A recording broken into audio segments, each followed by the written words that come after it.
I personally connect with primitive technology because I want to humble myself. I want to feel more gratitude for the modern day things that I have. So just having hot water is something that is very valuable to us that we take for granted all the time. If you want hot water in a primitive setting, you have to boil it. But now you can just turn on the hot water faucet and have it. And preserving meat without refrigeration is something that I've found brought me a lot of value because I have an understanding of how I can preserve meat for long-term use. I have the ability now to take this down and eat it like a year from now and I'd be okay. And that is really fascinating to me. And so primitive technology is something I feel like a lot of people can take a lot of value out of. And so I like to share the things that I am doing to hopefully inspire others to do what I'm doing. When I was young, I've always been really fascinated by the idea of being able to acquire materials from nature and being able to create something like this. This is stinging nettle that I twisted into string. But to be honest, I never really practiced bushcraft survival until maybe about 4 or 5 years ago. I was really heavily influenced by Dave Canterbury, Joe Robinette, and John Plant.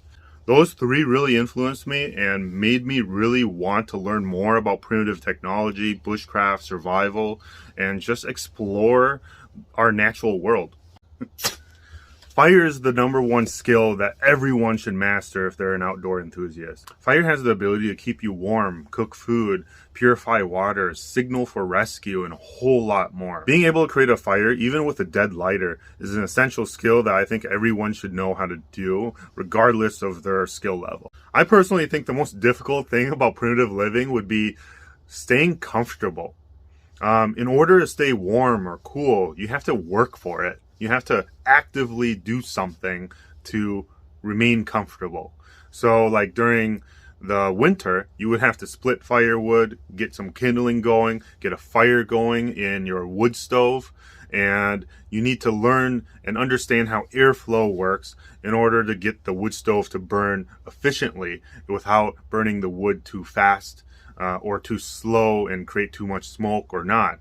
And so it's been a challenge throughout this entire winter figuring out how to work my wood stove in my shed. And so it's been a really, really big challenge, but I've learned a whole ton from just making fires constantly in the wood stove. So the maple syrup actually turned out very, very good. Like I was really incredibly surprised when I was able to get it to look like this. I actually used a small bit of it to preserve some meat, and it actually turned out very well. But I enjoy homemade maple syrup over like store-bought maple syrup any day. Like this is the best thing ever. It smells so good. Whoa, this actually smells like alcohol at this point. Whoa.